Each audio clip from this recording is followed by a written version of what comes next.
Hello guys welcome to my uncle's kitchen. जय जगन्नाथ बंधु मैंने अंकल्स किचन तरफ आउ एक न्यू रेसिपी नहीं आपण मानू स्वागत जनाऊँगी। आज मुझे आपण मानी नहीं आसी अंडा तरकारी। आपण मैंने एमती शुणी कब अंडा तरकारी कौन आम जानूचे ये अंडा तरकारी रेसिपी कर पठे किंतु मु अंडा तरकारी करी अलग प्रकार ये अंडा तरकारी कौन देवी ना पोस्त नड़िया रस देकर मु अंडा तरकारी बनईबी। तेणु मु कौन कौन सामग्री नहीं आपण मैंने मोर वीडियो को देखु मुझे भाव बनाऊँगी आपण मैंने यहीपरी भाव घरे बन खातु। प्रथम नड़िया पोस्त जीरा कंचा लंका आप वीडियो माध्यम देखते बाटिक अलग रखिए।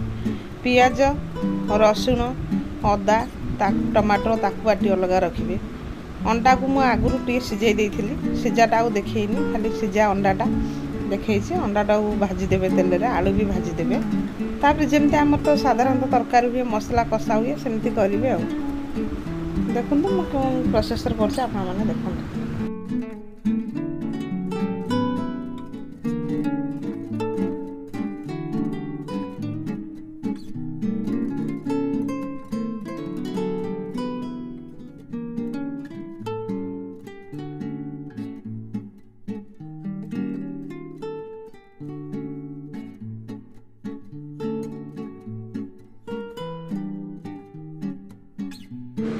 गाइस देखो प्रथम पियाज रसुण पेस्टा को भल भाव कषिबे तापर बाटिकी रखि नड़िया पोस्त को देकी आउ टिके भल भाव कषिबे।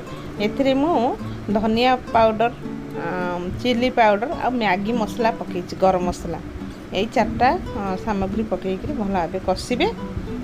मसलाटी जिते भल भाव कषिब तरकारी टेस्ट भल आसीबो। ताको जदि गैस करूँ सीम रे करेंगे। गाइस देखो मोर मसलाटी भल भाव कषि गलानी। एबे आमे भाजिक रखि अंडा आलू पकईकी कषिबा।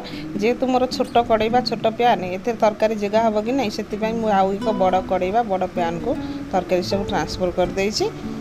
तेणु मु तरकारी कर खाई बहुत भल लगुला। निश्चिंत भाव आपण मैंने घरे बनातु खातु मत कमेंट माध्यम जनातु मोर रेसिपी आपको केमती लगिला। दयाकोरी मोर वीडियो को लाइक शेयर सब्सक्राइब करंतु। आपणकर गोटे गोटे सब्सक्राइब लाइक शेयर मो वीडियो आगू जापर आउ कि लोक देखिपारे। आपड़ ये अंडा तरकारी घरे बन खाई सारा पर मत निश्चिंत भाव कमेंट बॉक्स में जनइबे जे मोर ये रेसिपी आपको केमती लगिला।